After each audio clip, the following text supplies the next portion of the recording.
response across South Asia, supporting the most vulnerable. I am technically still a student. I am awaiting my Zoom graduation, and I am also right now working on a personal project. I am trying to make a short documentary style video regarding Nepal's response towards testing right now that our numbers are growing. Today, participating in this webinar are Pooja Rai from India, the panelists. She's the founder of Anthill Creations, which is a nonprofit. We have also Abir from Bangladesh, who is a World Bank consultant, and Bilal is joining in from Pakistan, and he's a policy professional. Now, today, what we'll be discussing for the next 60 minutes or so is talking about how we can address the needs of the most vulnerable population. And we are not looking at them on a public health.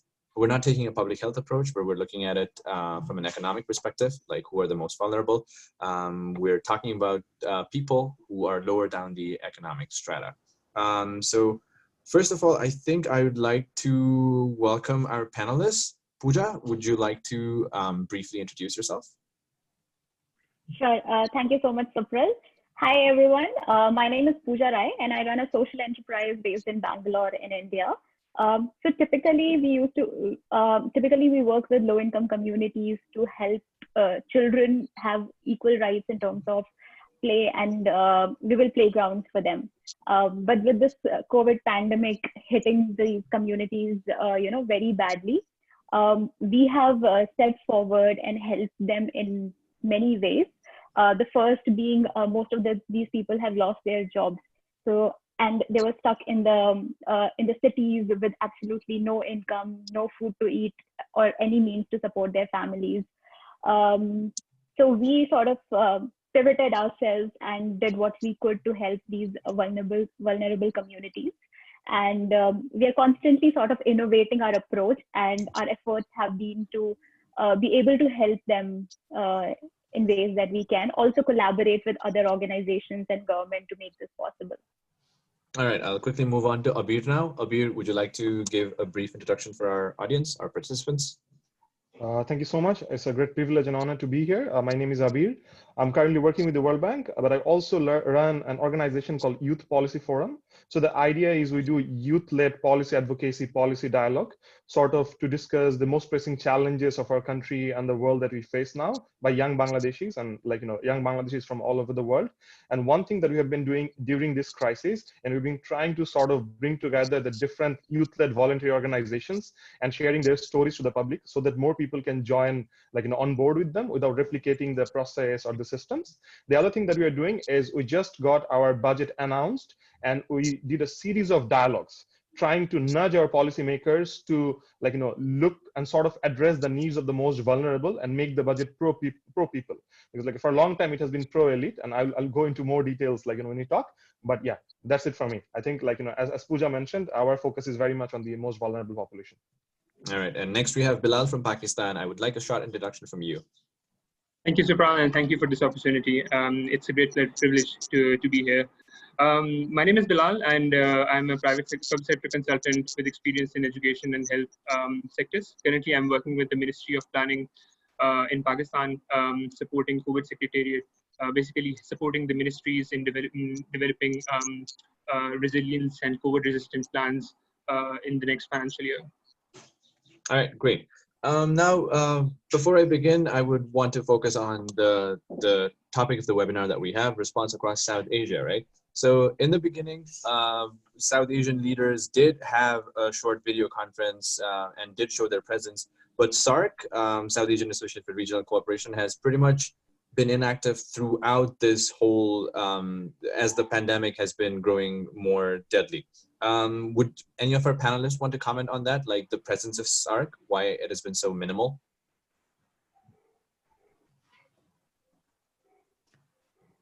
So I guess since I'm from Bangladesh, maybe I can start, and then maybe Bilal can take over.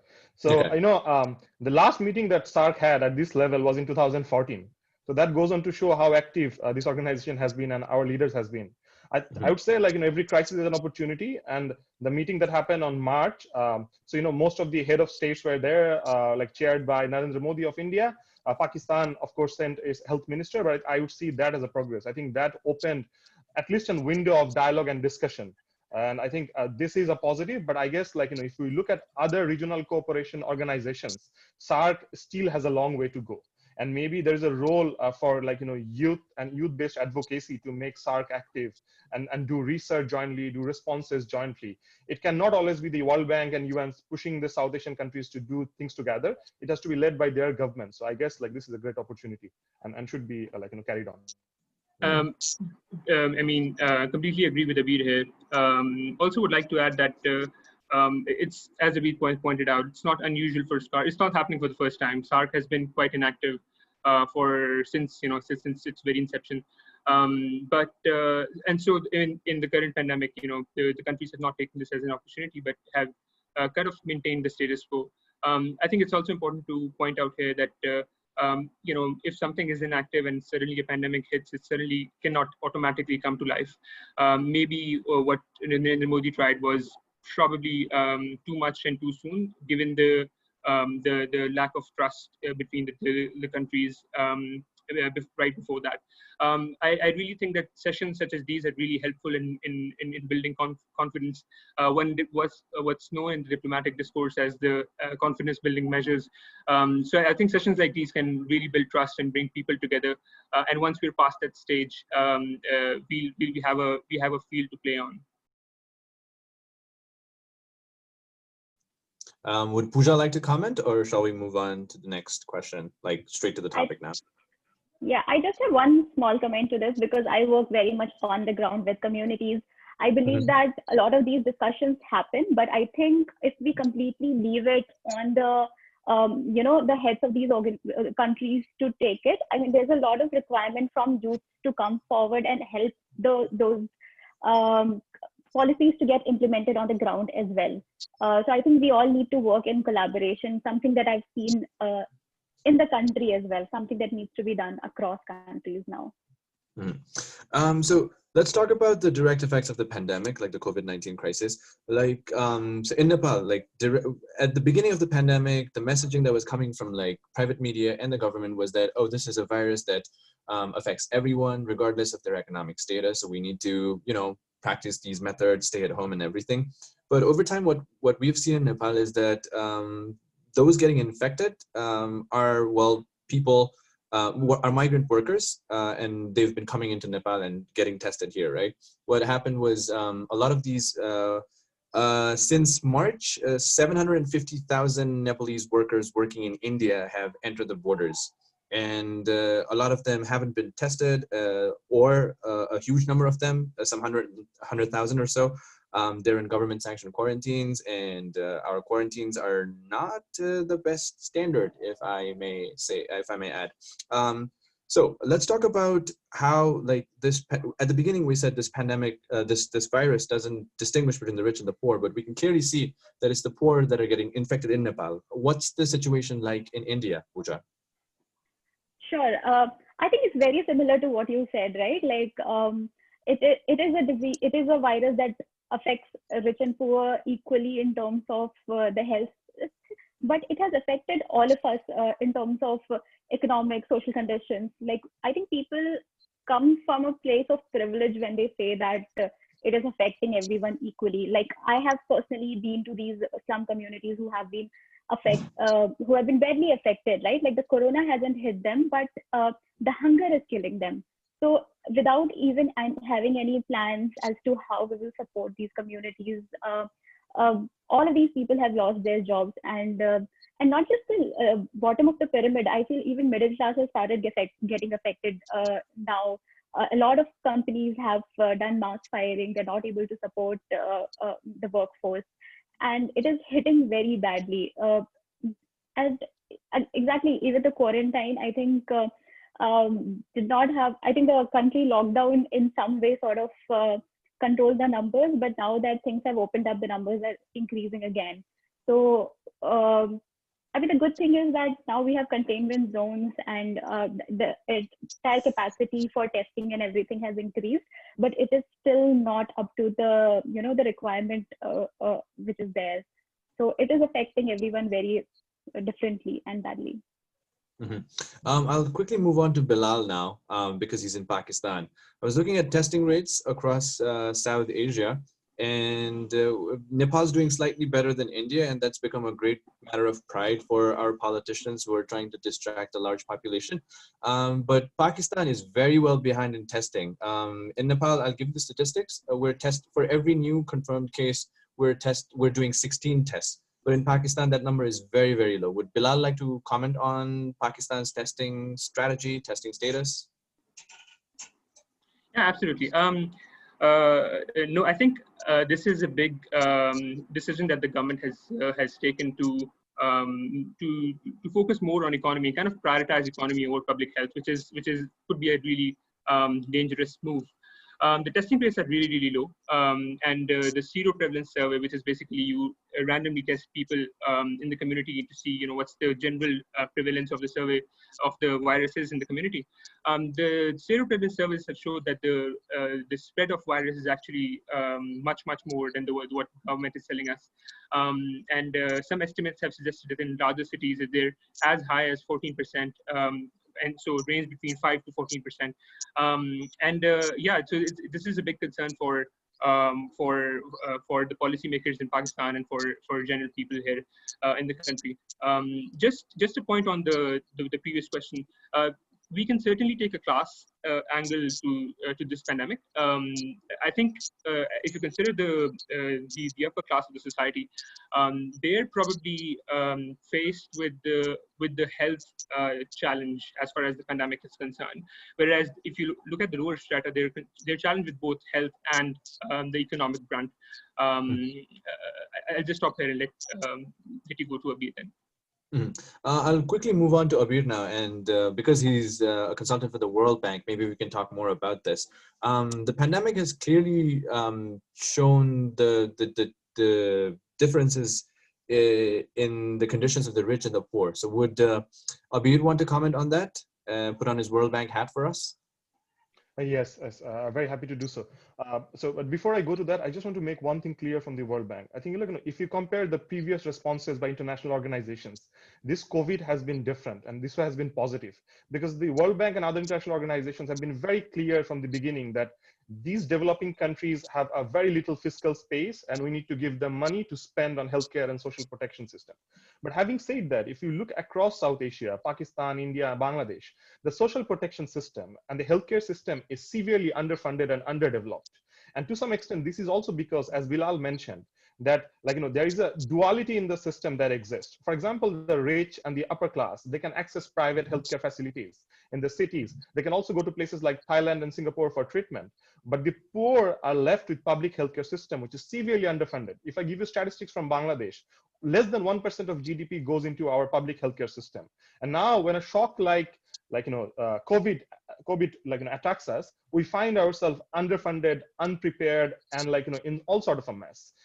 So I would say this is one challenge that the poor faces more in terms of accessing healthcare and public healthcare services. The other is in terms of social protection. As Pooja and Bilal briefly touched upon, that there are different coping mechanisms for different classes. And while a rich might have a coping mechanism, have savings for the rainy days for 3 months, 4 months, or 1 year, this poor, the daily wage earners, the laborers, they often rely on incomes on a daily basis. So as we have seen that in the urban slums in Bangladesh, according to a study by BRAC and PPRC, 75% of the people in the urban slums have become economically inactive since April. The number is 60% in rural areas. So that goes on to show the disproportionate effect on the poor population and the most vulnerable population. And I would also just want to mention one thing. If you look at India, Pakistan, and Bangladesh, in all these countries, the urban population has a large number of poor population who were not below the poverty line. But this vulnerable population have now fallen behind the poverty line and is the new non-poor. And there is no social safety net mechanism for these urban poor. Our social safety net mechanism is very much focused on the rural areas. All the public works and the relief works happen in the rural areas. But in urban areas, these informal workers, as you also mentioned, they don't have anything. And this is something that needs to be addressed.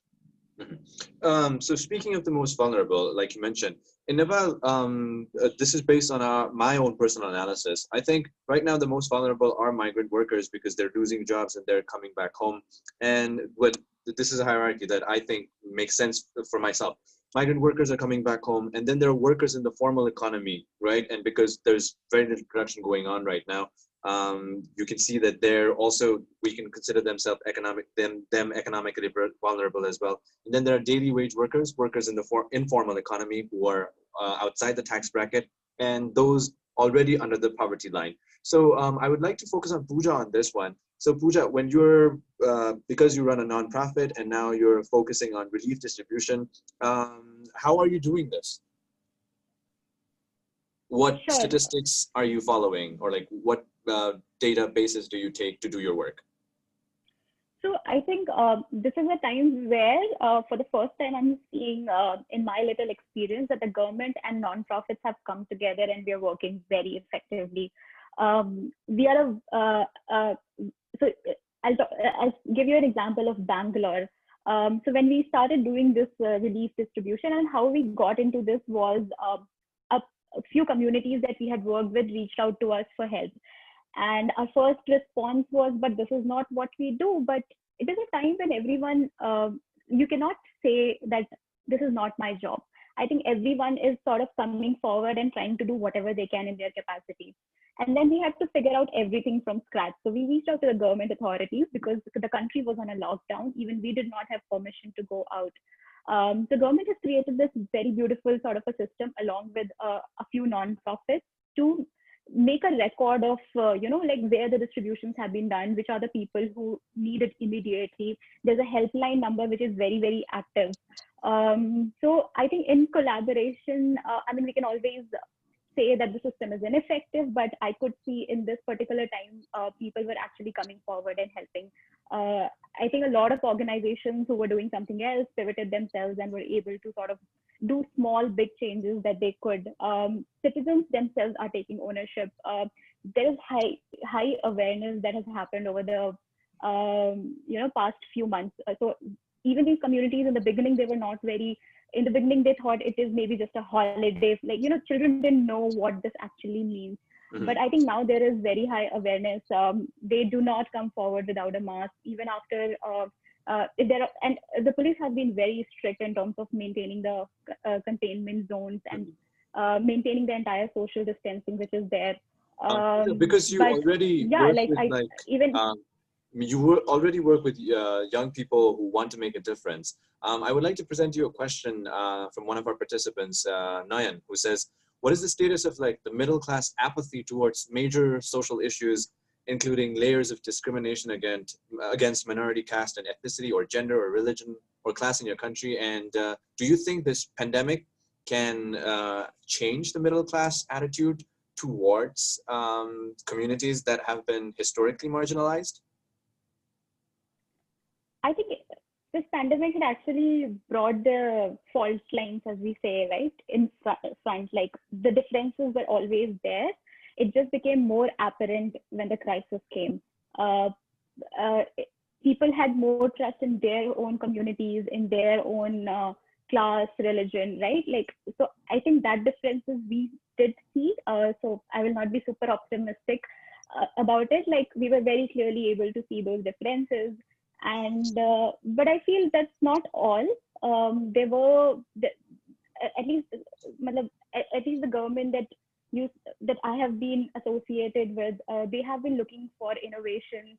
There were multiple hackathons which happened. A lot of innovations have come forward from youth, which will help improve the conditions of the society. So yes, I think there are both sides of things as we see in the society. There are these problems that come to the surface when a crisis hits you, but there are also organizations who have been able to pivot themselves very well. People have lost jobs, but now I think more people are trying to do their own startups and figure out the system, right? Like we all have to adapt and get used to this new post-COVID world. Pooja, I would also, later in the session, I would also like to ask you about like the role of federalism, federal states in India, how it has been towards controlling this pandemic. But for now, I think I'll move on to Bilal, because Bilal has been had been working with the Pakistani government regarding Pakistan's new budget. So what fiscal policies has Pakistan introduced to specifically help to help or address the needs, not necessarily help, but to address the needs of the most economically vulnerable. On to you, Bilal. Yeah, thanks. Pakistan already had a income support program in place. This was called Benazir Income Support Program. So there was already a set mechanism in place. People were identified through National Socio-Economic Registry. So their assets were already mapped. So the government kind of had an idea of who owns what. So when the pandemic hit, there was already an avenue where the government could pump in more funds and directly support the most impoverished of the society. So that's exactly what happened. The income support network was enhanced from almost doubled. And at the moment, Pakistan is providing around 12,000 rupees, which roughly translates to around $70 to 12 million families. Which is something unprecedented in the national history as well. In terms of the fiscal stimulus, the country introduced, if not the highest, one of the highest economic stimulus in the region and in the countries with similar income bracket, amounting to around $7.7 billion. Most of this was spent to support the most impoverished segment of the society, to support the people who were getting unemployed because of the pandemic. So, as I said, as an example, the State Bank offered the organizations to take interest-free loans, but not to fire their employees. So to take loans from the government and pay the salaries to the employees, but don't fire them. So there were a number of policies such as these, which the government implemented. All right, I would want to now move to Abir. So the thing in Nepal is Nepal's economy is heavily dependent on tourism. Bangladesh is dependent on the garment industry, and right now, at least in Nepal, well, the tourism industry is badly hit. The private sector, I spoke to someone, I spoke to the president of the Hotel Association of Nepal, and her claim was that she's only going to provide 12.5% salary to her staff for the next 6 months, and the tourism industry will take at least 1 or 2 years to recover. So what about in Bangladesh? Has the garment industry taken a bad hit right now, and what are the steps being taken to address the needs of the workers in that sector? Right, and I think this is a very good question. So as you have rightly pointed out, the Bangladesh economic success so far has relied upon two things. One is the migrant worker and the remittance that comes mainly from the Middle East, and the other is the garment industry that to some extent employs more than 4 million people. But what has been said is the response by the garment owners during this pandemic, as in the government rightly announced the stimulus packages and other incentives so that these workers can be given salaries and they can be sustained. But what we saw was a lack of empathy from the part of the government owners, because when Bangladesh went into lockdown on March 26th, after 2 weeks, we saw that all the garment owners calling back their workers. So some of the workers had to walk 50 kilometers, 100 kilometers. So the trade-off for them was I will die out of hunger if I lose my job. So COVID is a secondary concern for me. And that fiasco, lack of coordination between the private actors and the government actors to some extent helped spreading this disease among this vulnerable group of people. And that was something that was very difficult for many of us to accept. Also, this has been an industry that the government is supporting, and everyone is supporting a lot of incentives, a lot of exemptions for years. But even now, they don't have the fiscal muscle to support their workers for 1 or 2 months, and they're still eyeing cut down, as you mentioned. There would be a lot of layoffs, as you're suggesting. But one thing that is good is the government has announced a stimulus package. The other thing is the EU is also considering to do something for these workers. And I think going forward, it would be important for the young people and the lobby groups to lobby the European buyers so that they don't cancel orders and be a bit more patient. Because one thing I want to highlight is there is a serious socioeconomic aspect of this garment industries, because this garment employs mostly female workers. And the child marriage and polygamy was the issue all along in countries like Bangladesh, right? It is the job in the garment sector that basically empowered these females. They contributed to the country and they also empowered themselves. So if they lose the jobs, if they fall back on poverty, agriculture won't be able to absorb this many labor, and there would be cycles of child marriage and polygamy coming back to Bangladesh. So I think this is something that the Western buyers and the government should also be careful about. This is something that is important. Coming back to the issue of migrant workers, we now have 1.4 million migrant workers coming back to Bangladesh, and this is a huge number. It's a very densely populated country. So, if those markets do not open, the government will be in a big trouble to ensure employment opportunities for this many people who lost their jobs and are back in Bangladesh now. But there's one good thing, and that is the difference for Bangladesh with India and Pakistan. If you look at the debt to GDP ratio of India and Pakistan, it is more than 60% of their GDP. But in Bangladesh, it's still less than 30%. So as Bilal was mentioning about the stimulus packages and the fiscal initiatives that Pakistan took, I was thinking that probably it is time for the Bangladeshi government to be a bit more bold and take more loan from ADB and World Bank and try to sort of support these poor and vulnerable groups directly. Because we have the fiscal space, let's utilize this. This is the time. But I think the one thing that we need to ensure is that the fiscal stimulus and the stimulus packages that reach the bottom of the pyramid and do not get lost in the process through leakage and corruption, which is a perennial problem in South Asia. Okay. Well, speaking of migrant workers, like you have millions of migrant workers coming back home. In Nepal, our airport closed down on March 22nd, but our border with India has remained open, and 750,000 people from like March till now have entered the borders. What we saw inside the borders was that a lot of people working in the cities or elsewhere had to walk all the way home. I would like to present this question to Pooja, right? We saw this in Nepal as well. We saw this in India as well. There's a great opinion piece by Arundhati Roy on this about how migrant workers across India were walking back home. There was a mass exodus. Similar thing happened in Nepal when the lockdown started, because even workers in the formal economy were not being supported by their by business owners. Specifically in the case of Nepal, people working in the hydropower sector, the contractors refused to pay workers, so they had to walk all the way back home.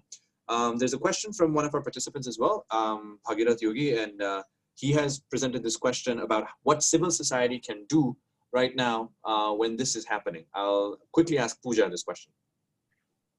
Sure. I mean, in India, if you see, right, every state is like a country in itself. And with this entire challenge that came, even companies were not in a state to, even though the government appealed to them that continue paying your employees, but because they have been hit, the first set of people that they let go of are the migrant communities, contractors, construction workers, and they get affected very badly. And if they did not have enough money, they had no source of income, there was no option left for them to go back to their, because most of these people come from rural places where they at least have like a piece of land where they can stay, a food that they can grow themselves. So I think that was the thought process why they wanted to go back to their home. And we did, as a country, we did the lockdown, and then these communities started walking back home. So I don't know what good it did, right? Like the entire lockdown. What civil societies and so I think for the first 2 months, there was a lot of suffering that we all saw. But after that, even government made few efforts to bring them back to their states where they belong to. Now, currently, the problem that we all are facing is that many of these communities have been able to go back to their home. But now that things are opening up, we don't have enough workers in the cities, in the urban areas to work.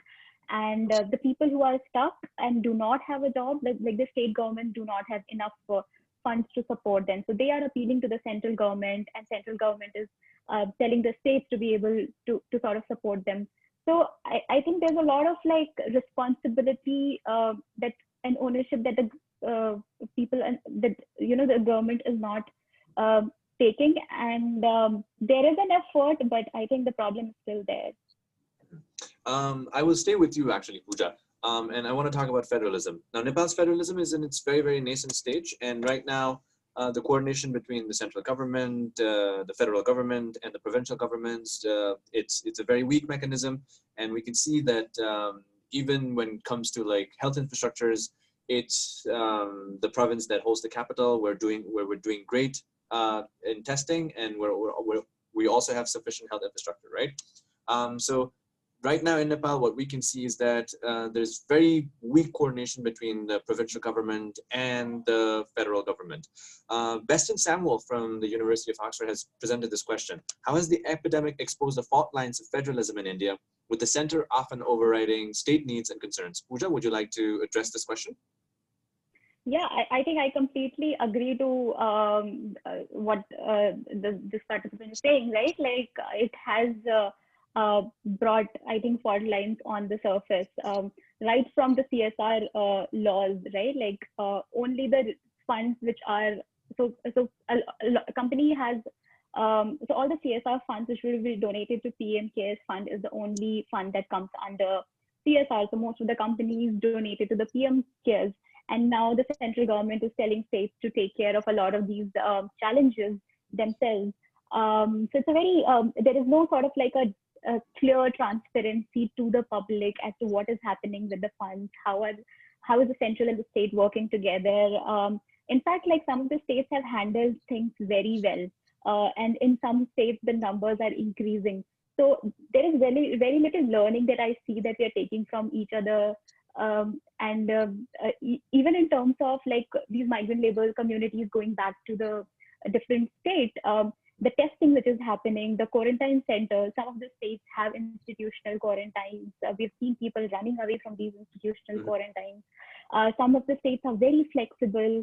So I think as a country, the numbers will not go down if we continue in such a very unstructured way. And unless I think state governments and central government work together, we will be in this chaotic situation. I'll now quickly move on to Bilal because he's working directly with the government.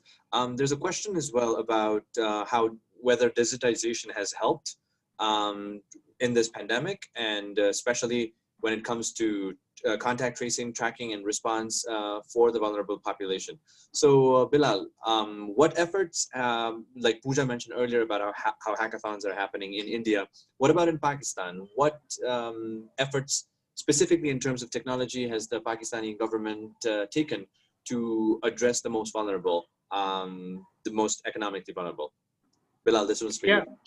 Yeah, this is a great question, and amidst the doom and gloom that surrounds us at the moment, this is probably the only silver lining.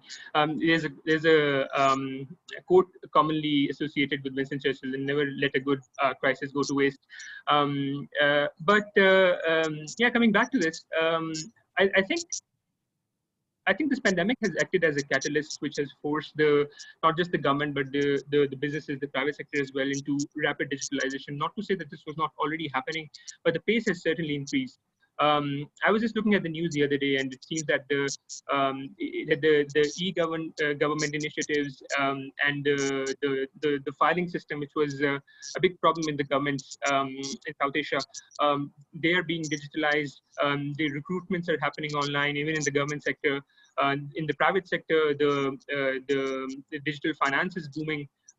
In Pakistan, it was already on an upward trajectory, but this pandemic has accelerated that. So yeah, there are a number of technological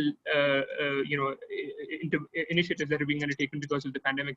I think the other thing which is important to mention here is not just the individual initiatives that we see springing up here and there across public and private sector, but the culture and the mindset that has shifted. I think that's something which is really valuable.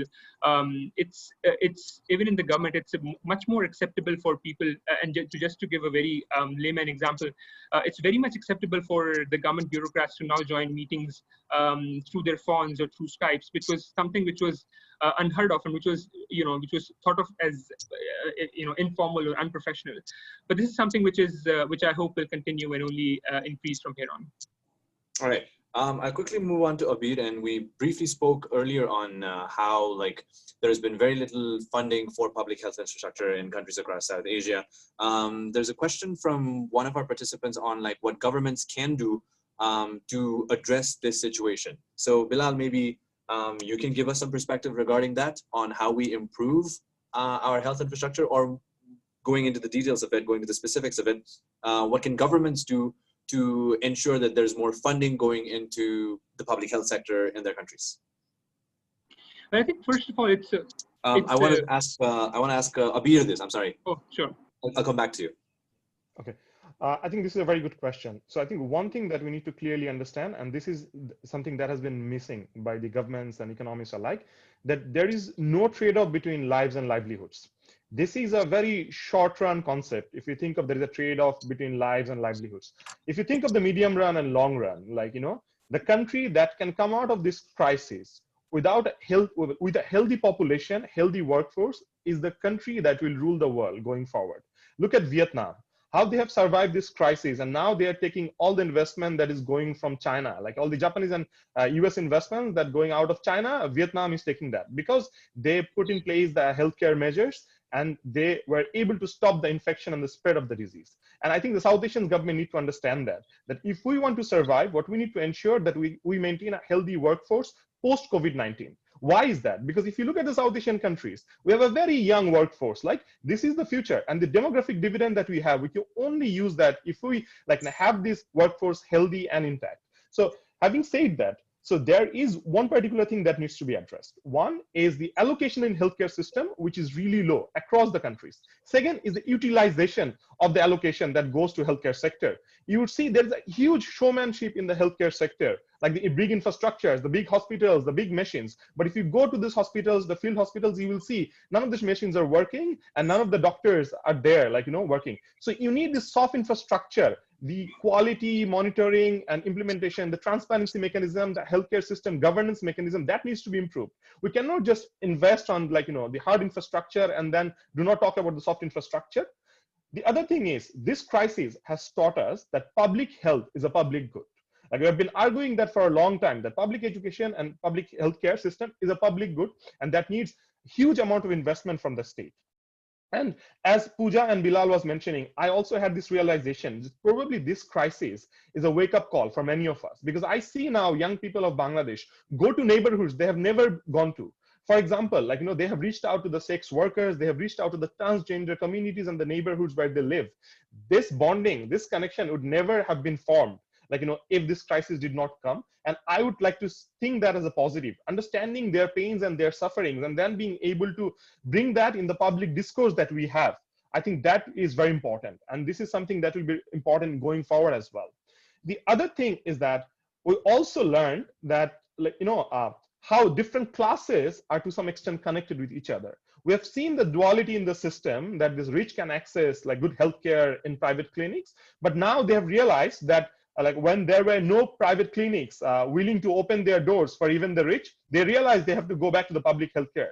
And because a majority of the people never had to use the public healthcare, they never discussed about it, never cared about it. This crisis forced them. This crisis showed them the fault lines in the systems. And I think this is where it is now important for the government to realize that they need to, at one end, invest sustainably in the healthcare system, and also the private clinics, which have been largely beyond regulations. We also need to find, if not a command and control system, an incentive and monitoring mechanism to also see that they don't charge overpriced things. They also, to some extent, maintain the social well-being aspect of treatment and care in their services that they provide.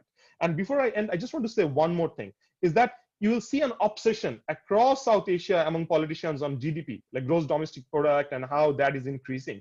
I think this crisis has also shown that while GDP is only a measure of economic activities, if you really want to understand economic well-being and well-being of people, you need to go further. You need to look into the social capital, the trust in the institutions and the trust in the public services. You need to look into human capital, issues like healthcare, access to social protection, education, and also you need to look at natural capital, access to infrastructure, services, for example, internet connection, mobile phone accessibility, roads and highways, and how the poor are able to access those. So I think there are so many fault lines, and I just hope that, as someone quoted Churchill, as saying Churchill, I just want to mention that we also inherited a lot of the colonial institutions from the UK, but those institutions we inherited from Winston Churchill. I wish we could have inherited the institutions by Clement Attlee, who apparently went into West London and did some voluntary work and realized the sufferings of the common British people, and then came back and initiated National Health Service, NHS, which I would say is something that the South Asian countries can take from Britain, and not the imperial mindset of Winston Churchill. So yeah, I'll end there. All right. And I might as well add that Churchill was racist and we should stop quoting how he was brave. We'll quickly move on to Bilal now. Bilal, what about in Pakistan? Who do you see when we're talking about the poor? Who do you see as the poorest in Pakistan? What group do you see as the most vulnerable? If you look at the society, and if you categorize it from well-off, and if you come down to the poverty line, and people who are vulnerable right under the poverty line, and then people who are below further below the poverty line. So there's extremely poor and then the poor. That's the general way we think about it. Just to answer the question, I think I would like to prioritize and speak about the minorities living in the country, because they, I feel, are the ones who are really vulnerable. The economic vulnerabilities that the general population feels stand true for them, but they're further hit, and further their condition is further exacerbated because of either their religious identities or ethnic identities. I would like to just quote what would happen in Pakistan in the past 2 or 3 months. When the lockdown was imposed, and was imposed very briefly, just for about 6 months, 6 weeks here, the government got in touch with the religious leaders, and they said that we need to close down any place which is which has lots of people coming together. So churches were closed, for example. The mosques, with the government ordered the mosques should be closed as well. But the street power and the lobbying power of the religious clerics here in Pakistan was such that the mosques could not be closed. They're not even closed today. While the churches were closed for about almost like 4 weeks, and then they were open. It's really ironic that even at that point in time, the Prime Minister said that it's a free country and we cannot stop someone who wants to go to a mosque. We cannot force him. We cannot stop him. At the very point when the churches were being closed. So I think Pooja touched upon the point on discrimination here. I think it's really important that the fear does not get to us. We have seen this a number of times in the past. That fear is it's a big motivator, but it can also really pull apart societies and really magnify the fissures which are in society. So yeah, I think it's really important that the community stays together, and these things are really taken into consideration, and that the religious minorities are actually just, if not as well as the rest of the country, they should be they should be well supported by the government. Okay, I'll quickly move on to Pooja now, and there's a question from one of our participants, Helen, who asks whether you see politicians taking opportunity of this pandemic to forward their own agendas and stifle other agendas. I am asking Pooja this question. Do you see this happening? I think yes, absolutely. And this is not something that's happening in India, but in other countries as well, right? Like be it US or any other country, people are driving their political agendas and trying to show the good work that they're doing, and not really actually working to improve. And I think religion has been one of the main focus of how they drive this entire thing. And it's very sad to see how in this time of crisis, when everybody should be thinking of how we can come out of it, politicians are still trying to sort of drive their agendas. The government is blaming the opposition, and the opposition is not doing enough. Opposition is blaming the government, but really, like, what is actually happening, and who is actually helping the communities who need it? And like Abir mentioned, right, like the public systems, be it public healthcare, public education, everything has been exposed due to this COVID as to what the situation was, and I think it's in a very bad shape. And yeah.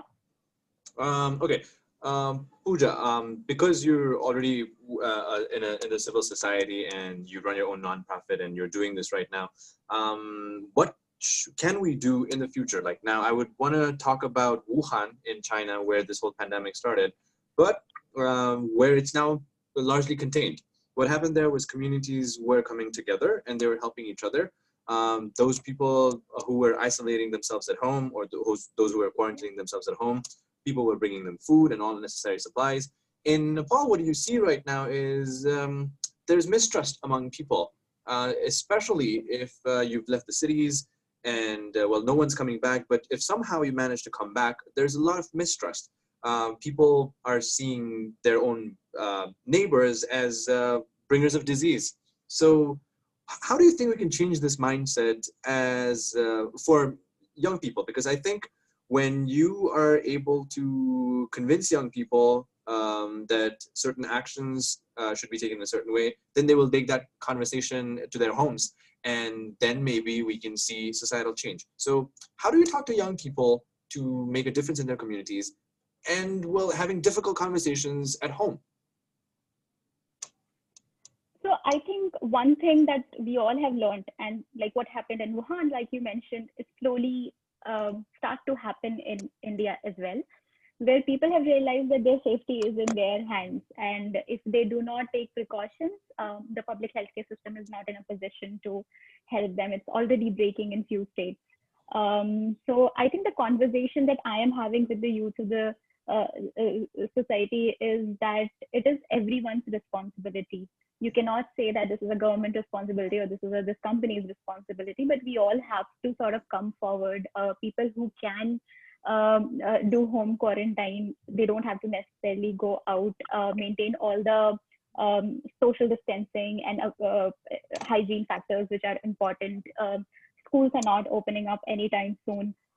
There's a lot of effort happening around awareness, so people know, like people are scared if they see that there is somebody in the next building who has been affected. And in some way, like I think people have, unless I think people take actions themselves, government will only be able to, police will only be able to impose certain laws. We all have to like just be self-disciplined in this to help the pandemic. All right, I'll quickly move on to Bilal now. Bilal, because you work in policy, do you think we need to change our way of thinking when we talk about economic systems? Because right now we see that, well, capitalism is bringing a lot of pain for the economically vulnerable. So do you think there is a possibility in the Pakistani government on how to move forward after this crisis?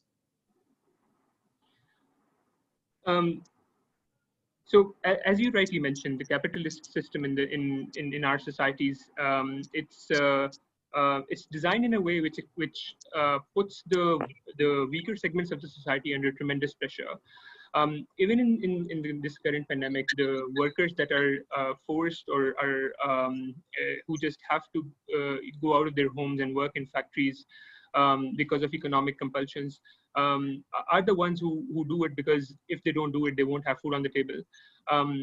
However, on the other hand, people who own the factories are the ones who are just safely sitting, away from that particular factory, who are kind of living in their own bubble and have all the capacity to absorb the economic shock that's coming because of the pandemic, and are only just home quarantining themselves, just trying to stay protected and as far away from the virus as possible. So I think this pandemic has highlighted a very clear the juxtaposition of the society and of the ownership of the production sources. Now, whether the government at this point in time is thinking about fixing that, or is even considering any change in terms of, should we do it, should we not do it? My hopes are quite low, to be frank. I think at this point in time, the first concern is just firefighting. It's the immediate response to the pandemic. And I really hope that the additional spending on people that has come because of this pandemic is here to stay and is sustained over somewhat longer period in my country. But as far as upending the modes of production or any change, any radical change in the economic system, I'm not very hopeful. All right, thank you, Bilal. And because we're almost at the end of the session, if the participants that are in this session right now We have 18 participants. Well, we'll take out us organizers. So we have quite a few participants. And if you have any questions, please feel free to ask them. We're in the last 5 minutes of this session. You can present your questions in the chat group or raise your hand, unmute your microphone. My screen is dark now because there is a power cut. Okay. If I can make Yes. a brief comment on the capitalism question, I think this is just want to quickly jump in. 2 points. I think traditionally we have been viewing in South Asia people as either factors of production, labor, or voters. We don't really treat people as human beings with equal dignity and equal rights. I think this whole narrative needs to change. As long as we classify people into factors of production, laborers, and garment owners, this system of vile system will fit in. The other thing that I want to mention is traditionally the debate between capitalism and socialism has focused on market and state. I think this is the time that we need to go beyond and think about the third pillar that Raghuram Rajan mentioned, the civil society, the community. And this crisis has shown the value of the community to influence both the market and the government. Then I would think we should come out of this traditional market versus state debate and see how community can give inputs and how the feedback of community can go into both the market mechanism and the state mechanism. I just want to add this point.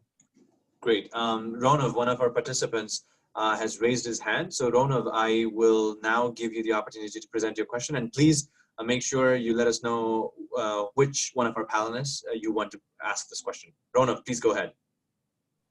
Yeah, thank you so much, Supral. Thank you, everyone. I think it has been an amazing talk so far. My question goes to, but mostly to all, but I would like to hear more from Abir on the topic of GDP and being a good. I think I completely agree on that part where GDP is not a great indicator of economic success, and we need to look more on human capital development. And coming to the human capital.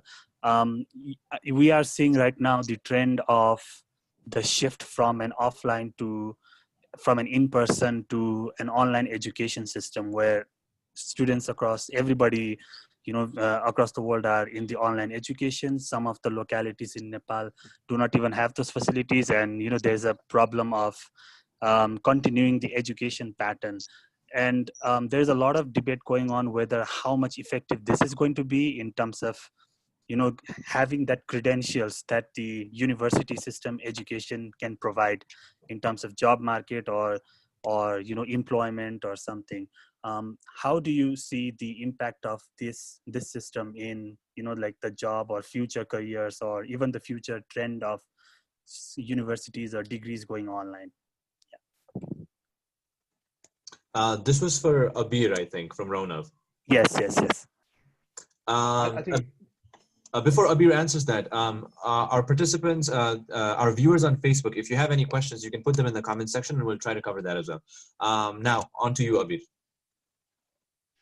Yeah, I think this is a brilliant question. And as much as we want to use technology to help the poor, this is a clear case where the digital divide, comes very much in the forum. The rich people who have access to tabs and internet can access these online services. But if you think about people in the last mile in rural areas where there is no internet connection, there is no access to mobile phones, this is where the challenge is. And I think the only solution to that is by government investing more on facilitating the access to this essential infrastructure for poor people and people from vulnerable communities. I think that is one solution. But I think going forward, as you briefly mentioned, the more important thing is we need to think about education entirely differently. Our education cannot be traditional skill set that, okay, we teach you certain skills and that's it. We have to be dynamic and adaptive because the world is changing, technology is changing. We need to have an education system where we continuously innovate, update, and also keep it dynamic. So I give you skills so that you can learn, unlearn, and relearn things as society and market demands. So I think this is a very important point, and this requires a whole lot of vision, and that I'm sorry, I don't see that in South Asian countries yet. Even in the latest budget that Bangladesh announced, we are stagnant in terms of investment in education. So as you said, I fear the digital divide would be broader, and we need to have a serious conversation on that. I think, yes, Pooja, you're going to add something, please. Yeah. I just wanted to add on this because we work with children in education system, and one of the challenges that we face most education organizations facing was that more than 75% of the people do not have access to digital devices and internet connectivity. Some of the states and rural geographies do not have that. But we've seen initiatives coming from and I love when I see that innovations come from a very bottom-up approach. We saw that the school teachers of these government schools created their own WhatsApp groups. So even though children did not have the bandwidth to see full videos, there were still these initiatives that were coming from the communities. And I think just being dependent on the government to be able to provide this digital infrastructure to everyone, I don't see that happening in near future. So I think there's a need of more innovations, how these learn from the communities, right? Like how these teachers created their own worksheets, went and distributed it to the schools, to the students in their homes. I think there are a lot of innovations which are required to be able to cater to the challenges that we're facing. The learning shouldn't stop, and the communities and the government coming together. All right, great.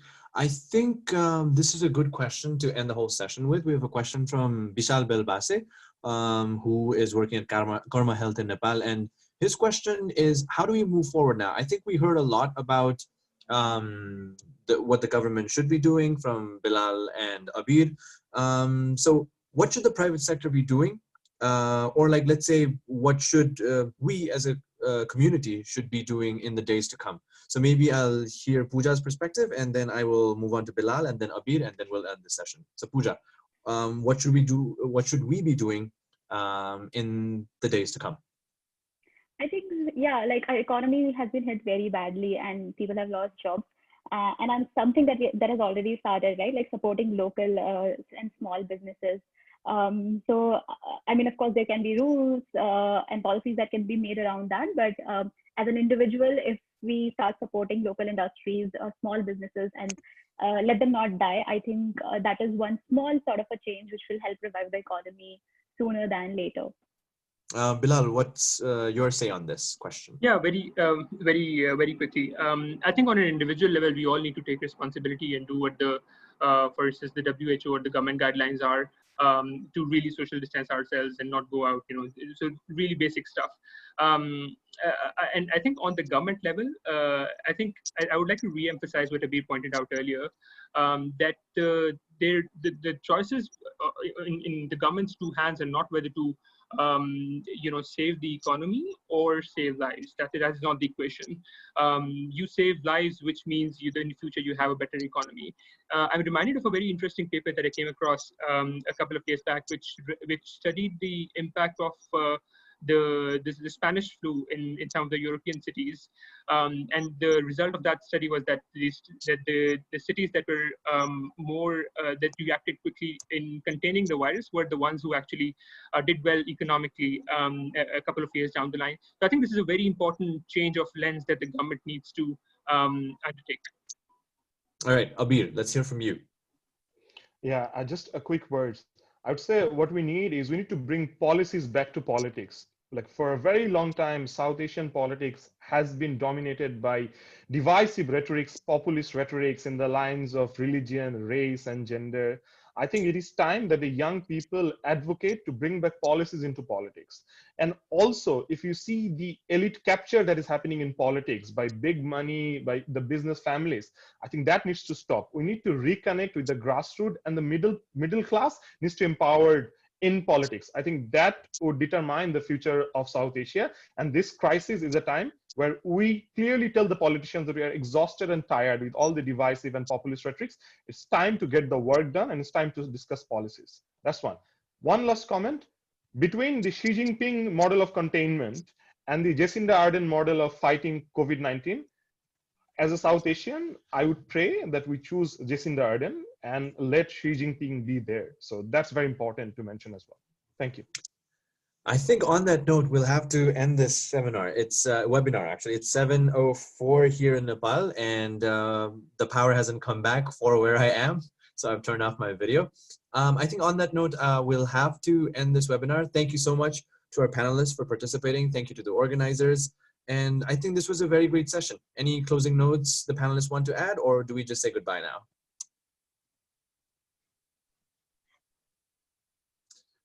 I just want to say that hopefully we can get back to the cricket stadium and we can play a lot of cricket, like, with our South Asian neighbors. I think, like, we have been missing that. Shobaike dhonnobad. Thank you. Yeah. All right. What about Pooja? It was amazing for me to see how all of us are facing these challenges in very similar ways, and there's an opportunity to learn from each other as well. So I feel this goes forward in a more positive way. All right, Bilal, let's hear from you. Yeah, I'm actually not surprised, but I'm reminded of my experience at Oxford, and I'm reminded of how easy it was to speak with people from South Asia, and to have a mini SARC reunions whenever we want, whenever we want. How easy it is to communicate, because you have similar challenges, similar cultures. I just hope that this is translated to the national and diplomatic levels as well. Mm-hmm. Great. I feel like, well, speaking from personal experience as well, we think of our South Asian identity only when we're not in South Asia. So maybe that changes in the days to come. On that note, I think I will announce the end of the seminar, this webinar. I keep saying seminar, old habits. Thank you so much for participating. Thank you to all our viewers on Facebook and the participants who presented these wonderful questions for our panelists. With that note, I will have to end this session. Please leave your comments on our Facebook video if you want our panelists to have a look at them. All right, thank you so much and have a great evening. Thank you. Thank you, bye-bye.